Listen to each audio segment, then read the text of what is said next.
പത്തരമാറ്റിൽ ഇനി വരാനിരിക്കുന്ന നല്ലൊരു അടിപൊളി സൂപ്പർ ത്രില്ലിംഗ് ആയിട്ടുള്ള എപ്പിസോഡിന്റെ റിവ്യൂ ആണ് കേട്ടോ പറയുന്നത്.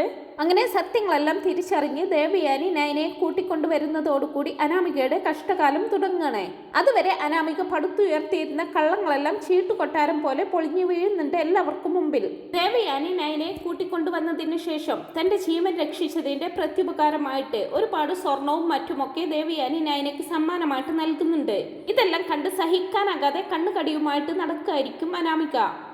അങ്ങനെ കുശുമ്പ് കയറി നടക്കുന്ന സമയത്ത് തന്നെയാണ് വേണു അനാമികയെ വിളിക്കുന്നത്. അതായത് കുടുംബത്തിന്റെ കടം തീർക്കാൻ വേണ്ടിയിട്ട് കാർ വാങ്ങിയ കടവും മറ്റും, അതുപോലെ തന്നെ മറ്റു പലരുടെയും കയ്യിൽ നിന്ന് പണം കടം വാങ്ങിയിട്ടുണ്ടല്ലോ വേണു. അവരുടെയൊന്നും ശല്യം സഹിക്കാതെ വരുമ്പോൾ കുറച്ച് പണം അത്യാവശ്യമായിട്ട് കിട്ടിയേ പറ്റൂന്ന് വേണു അനാമികയെ വിളിച്ച് പറയുകയാണ്. അനാമിക ആദ്യമൊക്കെ ഒന്നും അടിക്കുന്നുണ്ടെങ്കിലും നോക്കട്ടെ അച്ഛാ, ഈ ചുരുങ്ങിയ സമയം കൊണ്ട് ഇത്രയും വലിയൊരു തുക ഞാൻ എങ്ങനെ ഒപ്പിക്കാനാണ്? കാര്യങ്ങളൊക്കെ എന്റെ കൈപ്പിടിയിൽ നിന്നും വിട്ടുപോവാണെന്ന അച്ഛാ എനിക്ക് തോന്നുന്നത്. വല്യമ്മ അവളെ കൂട്ടിക്കൊണ്ടുവന്നതോടുകൂടി വല്യമ്മയ്ക്ക് ഇപ്പോൾ എന്തിനും ഏതിനും അവളെ മതി.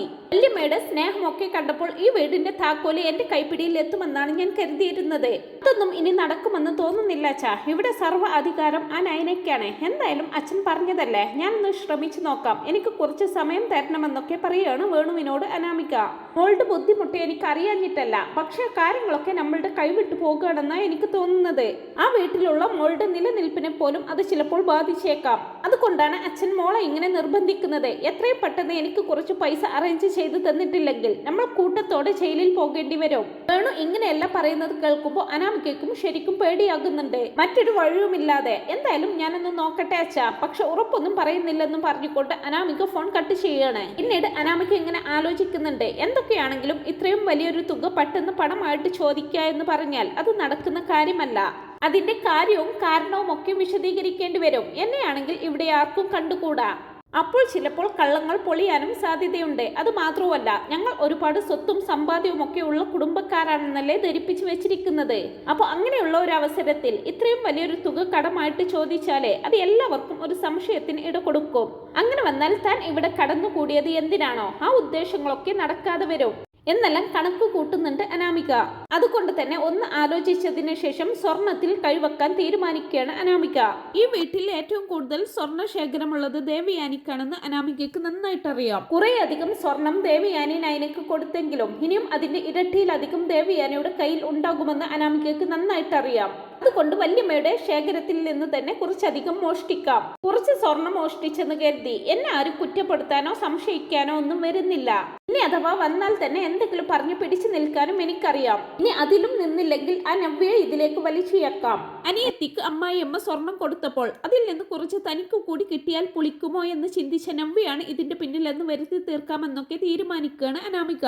തന്റെ മേൽ എന്തായാലും കുറ്റമൊന്നും വരാൻ പോകുന്നില്ല. മാത്രമല്ല, കുറച്ച് സ്വർണം എടുത്തു കൊടുത്താൽ അച്ഛൻ അതെല്ലാം വിറ്റ് തൽക്കാലത്തേക്ക് പിടിച്ചു നിന്നോളൂ. ഇപ്പൊ തൽക്കാലം താൻ മറ്റൊന്നും ചിന്തിക്കേണ്ട കാര്യമില്ല. അതുകൊണ്ട് അത് തന്നെ ചെയ്യാമെന്ന് തീരുമാനിക്കുകയാണ് അനാമിക. അങ്ങനെ ഒരു ദിവസം അതിനായിട്ട് തയ്യാറെടുക്കുകയാണ് അനാമിക. മുത്തശ്ശനും മുത്തശ്ശിയും അതുപോലെ തന്നെ ആദർശും നയനയുമെല്ലാം പുറത്തു പോയ സമയം വീട്ടിലെ സ്ത്രീകൾ മാത്രമേ വീട്ടിലുണ്ടായിരുന്നുള്ളൂ. ദേവയാനിയാണെങ്കിൽ ഇനിയും തീർന്നിട്ടില്ലാത്ത മരുന്നിന്റെ ക്ഷീണത്തിൽ ഉറങ്ങിക്കിടക്കുകയാണ്. അങ്ങനെ ആ ഒരു തക്കം നോക്കി തന്നെയാണ് കേട്ടോ അനാമിക കക്കാനായിട്ട് ഇറങ്ങി പുറപ്പെടുന്നത്.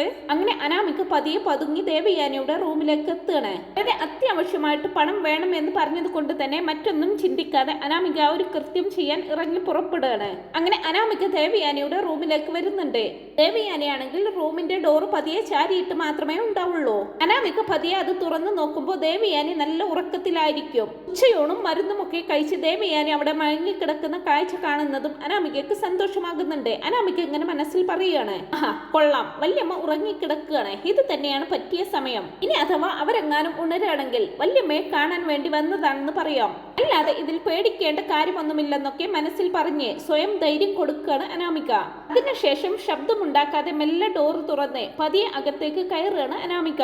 അകത്ത് കയറി കൂടിയ അനാമിക ഡോർ പതിയെ അതുപോലെ തന്നെ ചാരി വെക്കുന്നുണ്ട്. കാരണം പുറത്ത് നിന്നാരും പെട്ടെന്ന് വരരുതല്ലോ, അതിനുള്ള ഒരു മുൻകരുതൽ എടുക്കണ്ടേ. പിന്നെ ഡോറെല്ലാം ചാരിയതിനു ശേഷം അനാമിക ഒന്നും നോക്കാതെ മെല്ലെ അലമാരിയുടെ അരികിലേക്ക് വരികയാണ്. അലമാരിയാണെങ്കിൽ നല്ല രീതിയിൽ ലോക്ക് ചെയ്തൊക്കെയാണ് ദേവയാനി വെച്ചിരിക്കുന്നത്. അത് കാണുന്നതും അനാമികയ്ക്ക് മനസ്സിലാകുന്നുണ്ട്, എന്തായാലും നല്ല രീതിയിൽ സ്വർണം ഇതിനകത്ത് ഇനിയും കാണും. അതുകൊണ്ട് തന്നെയാണ് വല്യമ്മ ഇതിങ്ങനെ ലോക്ക് ചെയ്ത് വെച്ചിരിക്കുന്നത്. അല്ലാതെ ഈ വീട്ടിൽ ആരും അങ്ങനെ അലമാരകൾ ലോക്ക് ചെയ്ത് വെച്ചിരിക്കുന്നത് കണ്ടിട്ടില്ല. അത് അതുകൊണ്ട് തന്നെ ഇതിനകത്ത് നിറയെ സ്വർണം കാണുമെന്ന് തന്നെ വിലയിരുത്തുകയാണ് അനാമിക. എന്തായാലും അതിലെ സ്വർണത്തിന്റെ നല്ലൊരു ഭാഗവും എടുക്കേണ്ടി വരുമെന്നും കൂടി അനാമിക കണക്ക് കൂട്ടുന്നുണ്ട്. തുടർന്ന് ഷെൽഫിന്റെ താക്കോല് അവിടെയെല്ലാം തിരയുന്നുണ്ടെങ്കിലും അനാമികയ്ക്ക് കണ്ടുപിടിക്കാൻ സാധിക്കുന്നില്ല. ആ സമയം അനാമികയ്ക്ക് ഒരു ഡൗട്ട് തോന്നുകയാണ്. ചിലപ്പോൾ ഉറങ്ങിക്കിടക്കുന്ന ദേവയാനിയുടെ തലയിണക്കടിയിലായിരിക്കും താക്കോല് വെച്ചിരിക്കുന്നതെന്ന്. അനാമിക ഉടൻ തന്നെ ശബ്ദമുണ്ടാക്കാതെ വന്ന് മെല്ലെ തലയിണക്കടിയിൽ നോക്കുമ്പോൾ താക്കോല് അവിടെ ഇരിക്കുന്നത് കാണുന്നുണ്ട്. ഇങ്ങനെ ദേവയാനിയെ ഉണർത്താതെ പതിയെ ശബ്ദമൊന്നും ഉണ്ടാക്കാതെ അനാമിക താക്കോല് കൈക്കലാക്കുകയാണ്. ദേവയാനിയാണെങ്കിൽ ഇതൊന്നും അറിയാതെ നല്ല മയക്കത്തിൽ തന്നെയായിരിക്കും. തുടർന്ന് നേരെ ചെന്ന് അലമാര തുറക്കാനായിട്ട് ശ്രമിക്കുകയാണ് അനാമിക. ശബ്ദമൊന്നും ഉണ്ടാവാതിരിക്കാൻ പരിശ്രമിച്ചു കൊണ്ടായിരിക്കും അനാമിക ഡോറ് തുറക്കുന്നത്. ഇങ്ങനെ അലമാര തുറക്കുന്നതും ഒരുപാട് ആഭരണ പെട്ടികൾ അനാമികയുടെ കണ്ണിൽ പെടുന്നുണ്ട്. അനാമികയുടെ കണ്ണ് മഞ്ഞളിച്ചു പോകുന്നുണ്ട്. അതെല്ലാം കണ്ടിട്ട് അലമാരക്കുള്ളിൽ ആഭരണ പെട്ടികളൊക്കെ ഇങ്ങനെ അടുക്കി വെച്ചിരിക്കുന്നത് കാണുമ്പോൾ അനാമികയുടെ കണ്ണുകളൊക്കെ അങ്ങ് തിളങ്ങുന്നുണ്ട്. കാരണം ഇത്രയും സ്വർണ്ണ ശേഖരം ഒരു വീട്ടിൽ ആദ്യമായിട്ടാണ് അനാമിക കാണുന്നത്. അപ്പൊ അതിന്റെ ഒരു അമ്പരപ്പോടങ്ങനെ നിൽക്കുകയാണ് അനാമിക. അങ്ങനെ ഓരോ പെട്ടിയും തുറന്നു നോക്കുമ്പോൾ നല്ല വെയിറ്റ് ഉള്ള ആഭരണങ്ങൾ തന്നെയാണ് എല്ലാറ്റിലും വെച്ചിരിക്കുന്നത്. അനാമിക അങ്ങനെ സമയം കളയാതെ അതിൽ നിന്നും കുറച്ച് സ്വർണം എടുത്ത് മാറ്റുന്നതിനിടയിലായിരിക്കും ദേവയാനി എന്തോ ശബ്ദം കേട്ട് പെട്ടെന്ന് ഞെട്ടി ഉണരുന്നത്. അത് എങ്ങനെയാണ് ഉണരുന്നത് എന്ന് വെച്ചാൽ അനാമികയുടെ കയ്യിൽ നിന്നും അശ്രദ്ധയോടെ ഒരു പെട്ടി താഴെ വീഴുന്നുണ്ട്. അപ്പൊ അതിന്റെ സൗണ്ട് കേട്ടിട്ടാണ് ദേവയാനി ഉണരുന്നത്. ഉണർന്നു നോക്കുന്ന ദേവയാനി ആദ്യം കാണുന്ന കാഴ്ച എന്ന് പറയുന്നത് അനാമികതെ അലമാര തുറന്ന് സ്വർണമെല്ലാം എടുത്തുകൊണ്ട് നിൽക്കുന്നു. അനാമിക ഒരു പെരും കള്ളിയാണെന്ന് മനസ്സിലാക്കാൻ ഇതിലും വലിയൊരു തെളിവ് ആവശ്യമില്ലല്ലോ. അനാമികയുടെ സ്വഭാവം മറ്റാരും വിചാരിച്ചതുപോലെയല്ലെന്ന് ദേവയാനി ആ നിമിഷം അവിടെ വെച്ച് തിരിച്ചറിയാണ്. അനാമിക ഒരു പെരും കള്ളിയാണെന്നും മോഷ്ടിക്കാൻ പോലും മടിക്കില്ലെന്നും തന്റെ സ്വർണം മോഷ്ടിക്കാൻ വേണ്ടി താൻ ഉറങ്ങിക്കിടന്നപ്പോൾ തന്റെ തലയിണക്കടിയിൽ നിന്നും താക്കോലെടുത്ത് അലമാര തുറക്കാൻ പോലും മടിയില്ലാത്തവളാണ് അവള്. അത്രയും ചെയ്ത അനാമിക ഒന്നിനും മടിയില്ലാത്തവളാണെന്ന് ദേവയാനിക്ക് തിരിച്ചറിയാണ്. ദേവയാനി അപ്പോൾ തന്നെ ബഹളം വെക്കുകയാണ് കേട്ടോ. എന്നിട്ട് അനാമികയോടായിട്ട് ചോദിക്കുന്നുണ്ട്, എടി നാശം പിടിച്ചവളെ, നീ എന്തൊക്കെയാ ഇവിടെ കാണിച്ചു കൂട്ടുന്നത്? നിന്നെ പറ്റി ഞാൻ ഇങ്ങനെയൊന്നുമല്ല വിചാരിച്ചിരുന്നത്. നീ എന്തിനാ എന്റെ സ്വർണം മുഴുവൻ എടുത്തു നോക്കുന്നതെന്നെല്ലാം ചോദിക്കുമ്പോ ഈ ശബ്ദം കേട്ട് ജാനകിയും ജലജയും ഒക്കെ അവിടേക്ക് വരുന്നുണ്ട്. എന്താ ഇവിടെ പ്രശ്നമെന്നൊക്കെ അവര് ചോദിക്കുമ്പോ ദേവയാനി പറയുന്നുണ്ട്, എന്താ കാര്യമെന്നോ? ദേ നിൽക്കുന്നു നിന്റെ മരുമകൾ, നീ തന്നെ അവളോട് ചോദിച്ചു നോക്ക്. ഈ സമയത്ത് അവൾക്ക് എന്താ എന്റെ മുറിയിൽ കാര്യമെന്ന്? കണ്ടില്ലേ നിന്റെ മരുമകൾ കാണിച്ചു കൂട്ടിയിരിക്കുന്നത്? ഞാൻ ഉറങ്ങിക്കിടന്നിരുന്ന സമയം നോക്കി തലയിണക്കടിയിൽ വെച്ചിരുന്ന എന്റെ താക്കോലെടുത്ത് അലമാര തുറന്ന് സ്വർണം എടുക്കാൻ നോക്കുക. ഇവള് പെരും കള്ളിയാണെന്ന് ഞാൻ നേരത്തെ തിരിച്ചറിഞ്ഞതാ. പക്ഷെ ഇങ്ങനെ ഒരു സാഹസം ഇവളുടെ ഭാഗത്ത് നിന്നുണ്ടാകുമെന്ന് ഞാൻ ഒരിക്കലും പ്രതീക്ഷിച്ചില്ല എന്നെല്ലാം ദേവയാനി പറയുമ്പോ ജലജയ്ക്കും ജാനകിക്കുമൊന്നും ഇതങ്ങോട്ട് ഉൾക്കൊള്ളാൻ ആവുന്നില്ല. എന്തൊക്കെയാ അടുത്ത് ഈ പറയുന്നത്? അനാമിക മോള് ഇങ്ങനെ ചെയ്തെന്നോ? എനിക്കൊരിക്കലും ഇത് വിശ്വസിക്കാൻ പറ്റുന്നില്ല. എന്തിനാ മോളെ നീ ഇങ്ങനെയൊക്കെ കാണിച്ചതെന്നൊക്കെ ചോദിക്കുമ്പോ അനാമിക അങ്ങ് പെട്ടെന്ന് സ്റ്റെക്കായിട്ട് നിന്ന് പോവാണ്, ഒന്നും പറയാൻ കഴിയാതെ. എന്നിട്ട് ഇങ്ങനെ തപ്പിത്തടഞ്ഞുകൊണ്ട് പറയുന്നുണ്ട്, അത് പിന്നെ ആന്റി, ഞാൻ വല്യമ്മയുടെ ആഭരണങ്ങളൊക്കെ കാണണമെന്ന് എനിക്കൊരു ആഗ്രഹം തോന്നി. അത് കാണണമെന്ന് കരുതി വന്നപ്പോൾ വല്യമ്മതേ കിടന്ന് നല്ല ഉറക്കത്തിലായിരുന്നു. അപ്പോൾ പിന്നെ ഞാൻ അതെല്ലാം ഒന്ന് എടുത്തു നോക്കാമെന്ന് വെച്ചതാണ്, അല്ലാതെ മോഷ്ടിക്കാനുള്ള ഉദ്ദേശമൊന്നും എനിക്കില്ല എന്നെല്ലാം അനാമിക കള്ളം തട്ടിവിടുന്നുണ്ടെങ്കിലും ആ ഒരു ന്യായീകരണം അവര് 3 പേരും സ്വീകരിക്കുന്നില്ല. എന്തൊക്കെ പറഞ്ഞാലും ഒരാൾ ഉറങ്ങിക്കിടക്കുന്ന സമയത്തെ അവരുടെ അനുവാദമില്ലാതെ റൂമിൽ കടന്നുകൂടുക എന്നുള്ളത് തന്നെ തെറ്റാണ്. അങ്ങനെയുള്ളപ്പോഴാണ് അനാമിക അലമാര തുറന്ന് സ്വർണമെല്ലാം എടുത്തു നോക്കുന്നത്. അത് ഒട്ടും അംഗീകരിച്ചു കൊടുക്കാൻ പറ്റുന്നില്ല കേട്ടോ ദേവയാനിക്ക്. അനാമിക എന്തൊക്കെ പറഞ്ഞാലും നീ എന്റെ സ്വർണം മോഷ്ടിക്കാൻ ശ്രമിച്ചത് തന്നെയാണ്. ഇക്കാര്യത്തിൽ എനിക്ക് ഉറപ്പുണ്ട്. അല്ലാതെ നീ ഒരു ന്യായീകരണവും നിരത്തിയിട്ട് കാര്യമില്ല. ഇക്കാര്യം എല്ലാവരെയും അറിയിച്ചിട്ടേയുള്ളൂ ബാക്കി കാര്യം. എന്തായാലും മുത്തശ്ശനും കൂടി വരട്ടെ. കാര്യം എന്തൊക്കെയാണെങ്കിലും ഒരുപാട് സ്വത്തും കാര്യങ്ങളും ഒക്കെ ഉണ്ടെന്ന് പറഞ്ഞിട്ടാണ് നീ ഈ വീട്ടിലേക്ക് കയറി കൂടിയത്. എന്നിട്ടും എന്തിനാണ് എന്റെ സ്വർണം മോഷ്ടിക്കാൻ ശ്രമിച്ചത് എന്നുള്ള വിവരം എല്ലാവരുടെയും മുമ്പിൽ നീ പറയേണ്ടി വരും. നീയും നിന്നെ ഇങ്ങനെ കയറൂരി വിട്ടാൽ ശരിയാവില്ലെന്നൊക്കെ പറയുകയാണ് ദേവയാനി. ഉടനെ തന്നെ ജാനകി അതിൽ ഇടപെടുന്നുണ്ട്. അയ്യോ ഏടത്തി, ഇത് ഇത്ര വലിയ പ്രശ്നമാക്കാനുണ്ടോ? അനാമിക മോൾക്ക് ഒരു അബദ്ധം പറ്റിയതായിരിക്കും. തൽക്കാലത്തേക്ക് ഇതങ്ങ് ക്ഷമിച്ചൂടെ എന്നൊക്കെ ദേവയാനിയോടായിട്ട് ചോദിക്കുന്നുണ്ട് ജാനകി. എന്നാൽ ദേവയാനി പറയുന്നത്, അങ്ങനെ പറഞ്ഞാൽ പറ്റില്ല ജാനകി. നീയാണ് ഇവൾക്ക് ഓരോ തവണയും വളം വെച്ച് കൊടുക്കുന്നത്. ഓരോ തവണയും ഈ വൃത്തികെട്ടവളെ രക്ഷിക്കുന്നത് നിന്നെയും അനിയെയും കുറിച്ചോർത്ത് മാത്രമാണ്. പക്ഷെ ഇനിയും ഇതെങ്ങനെ വിട്ടാൽ ഇവള് എന്തൊക്കെയാണ് ഇവിടെ ചെയ്തു കൂട്ടുക എന്ന് ആർക്കും പറയാൻ പറ്റില്ല. അതുകൊണ്ട് ജാനകി എന്തൊക്കെ പറഞ്ഞാലും അച്ഛൻ ഇക്കാര്യം അറിഞ്ഞേ പറ്റൂ എന്ന് പറയുകയാണ് ദേവയാനി. അപ്പോഴേക്കും പുറത്തു പോയ ആദർശും നയനയും തിരിച്ചെത്തുന്നുണ്ട്.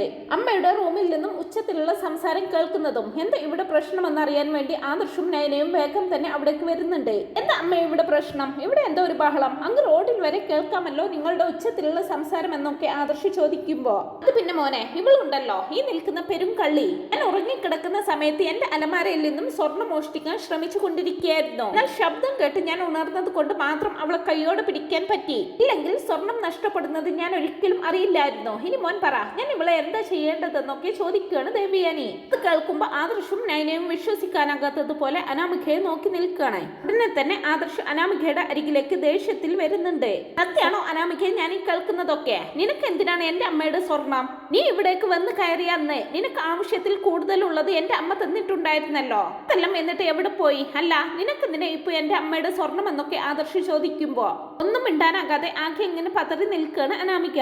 അമ്മയ്ക്ക് ചോദിച്ചത് കേട്ടില്ലേ? നിന്നോട് ചോദിച്ചതിന് മറുപടി പറ.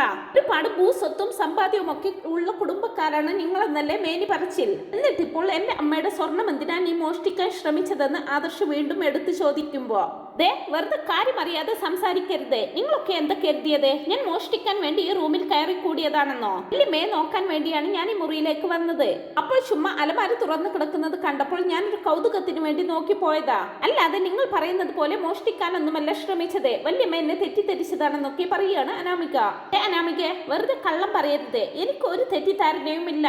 ഞാൻ എന്റെ കണ്ണുകൊണ്ട് കണ്ട കാര്യമാണ് ഇവിടെ പറയുന്നത്. അല്ലെങ്കിൽ തന്നെ എന്നെ നോക്കാൻ നീ മുറിയിലേക്ക് കടന്നു വരേണ്ട ആവശ്യം എന്താ? എന്നെ നോക്കാൻ ഇപ്പോൾ എന്റെ നയനമോള് ഇവിടെയുണ്ട്. അതുകൊണ്ട് തൽക്കാലം നീ ഭാരിച്ച കാര്യങ്ങളിലൊന്നും ഇടപെടേണ്ടെന്ന് പറയുകയാണ് ദേവയാനി. സമയം ആദർശ് പറയണേ, എന്തായാലും അമ്മയ്ക്ക് ഇപ്പോഴെങ്കിലും മനസ്സിലായല്ലോ ഇവളുടെ തനി സ്വരൂപം.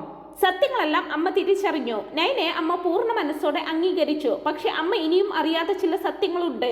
അമ്മ ഇവൾക്ക് കൊടുത്ത സ്വർണം ഇവിടെ നിന്ന് കാണാതെ പോയല്ലോ, അത് എടുത്തത് നയനയുടെ വീട്ടുകാരാണെന്നല്ലേ ഇവൾ പറഞ്ഞു പരുത്തിയിരുന്നത്. അതിന്റെ സത്യാവസ്ഥ എന്താണെന്ന് അമ്മയ്ക്ക് ഇപ്പോഴെങ്കിലും മനസ്സിലായിട്ടുണ്ടാവുമല്ലോ അല്ലേന്ന് ആദർശ് ചോദിക്കുമ്പോഴായിരിക്കും ദേവയാനിക്ക് അക്കാര്യം ഓർമ്മ വരുന്നത്. ദേവയാനി അനാമികയെ രൂക്ഷമായിട്ട് നോക്കുമ്പോൾ അനാമിക ഒന്നും മിണ്ടാനാകാതെ തല താഴ്ത്തി നിൽക്കുകയാണ്. അനാമികയുടെ ആ ഒരു ഭാവമാറ്റം കാണുന്നതും എല്ലാവർക്കും മനസ്സിലാകുന്നുണ്ട്. അതിന് പിന്നിൽ കളിച്ചതും അനാമിക തന്നെയായിരുന്നെന്ന സത്യം. തുടർന്ന് ദേവയാനി ജാനകിയോടായിട്ട് പറയാണ്, ജാനകി നീ വല്ലാതെ തന്നെ നിന്റെ മരുമക്കളെ ഇങ്ങനെ ഉയർത്തിപ്പിടിക്കുന്നുണ്ടല്ലോ. പക്ഷെ ഇനിയെങ്കിലും നീ ഒരു കാര്യം മനസ്സിൽ കുറിച്ചു വെച്ചോ, വിഷപ്പാമ്പിനാണ് നീ പാല് കൊടുത്തുകൊണ്ടിരിക്കുന്നത്. ഞാൻ ഇന്ന് മനസ്സിലാക്കുന്നുണ്ട്, നയനയും നവ്യയും മാത്രമാണ് ഈ കുടുംബത്തിന് യോജിച്ച മരുമക്കള്. അവരെ പോലെ ഒരിക്കലും നിന്റെ മരുമകൾ ആവില്ല. തരം കിട്ടിയാൽ തിരിഞ്ഞു കൊത്താനേ അവൾ നോക്കൂ. അതുകൊണ്ട് സൂക്ഷിച്ചാൽ നിനക്ക് കൊള്ളാം. ദേ പറയാനുള്ളത് ഞാൻ പറഞ്ഞു കഴിഞ്ഞു. ഇനി നിനക്ക് തീരുമാനിക്കാം എന്ത് വേണമെന്ന്. നിന്റെ മരുമകളെ പാല് കൊടുത്ത് വളർത്തണോ വേണ്ടയോ എന്ന്. ഞാൻ പറയാനുള്ളത് പറഞ്ഞു കഴിഞ്ഞു. സൂക്ഷിച്ചാൽ ദുഃഖിക്കേണ്ടി വരില്ലെന്നൊക്കെ ജാനകിക്ക് നല്ലൊരു ഉപദേശം തന്നെ കൊടുക്കുന്നുണ്ട് ദേവയാനി. തുടർന്ന് ഇറങ്ങിപ്പോടി വൃത്തികെട്ടവളെ എന്റെ റൂമിൽ നിന്നും പറഞ്ഞുകൊണ്ട് അനാമികയെ അവിടെ നിന്ന് ആട്ടിവിടുന്നുണ്ട് ദേവയാനി. പിന്നീട് അന്ന് നയനയെ തെറ്റിദ്ധരിച്ചതിനൊക്കെ വീണ്ടും നയനയോട് മാപ്പ് പറയുന്നുണ്ട് ദേവയാനി. വേണ്ടമ്മേ, അതെല്ലാം കഴിഞ്ഞു പോയതല്ലേ, ഇനിയും അമ്മ അതേക്കുറിച്ചോർത്ത് സങ്കടപ്പെടണ്ടെന്നൊക്കെ പറഞ്ഞ് ദേവയാനിയുടെ കണ്ണുനീരൊക്കെ തുടച്ചു കൊടുത്ത് നയനയും അമ്മയെ ചേർത്ത് പിടിക്കുന്നുണ്ട്. അങ്ങനെ വളരെ ഇൻട്രസ്റ്റിംഗ് ആയിട്ടുള്ള എപ്പിസോഡുകളാണ് കേട്ടോ വരാനായിട്ട് പോകുന്നത്. ഈ ഒരു റിവ്യൂ നിങ്ങൾക്ക് ഇഷ്ടപ്പെട്ടെങ്കിൽ വീഡിയോ ഒന്ന് ലൈക്ക് ചെയ്യാനും ചാനൽ ഒന്ന് സബ്സ്ക്രൈബ് ചെയ്ത് സപ്പോർട്ട് ചെയ്യാനും മറക്കല്ലേ friends. Thanks for watching my video.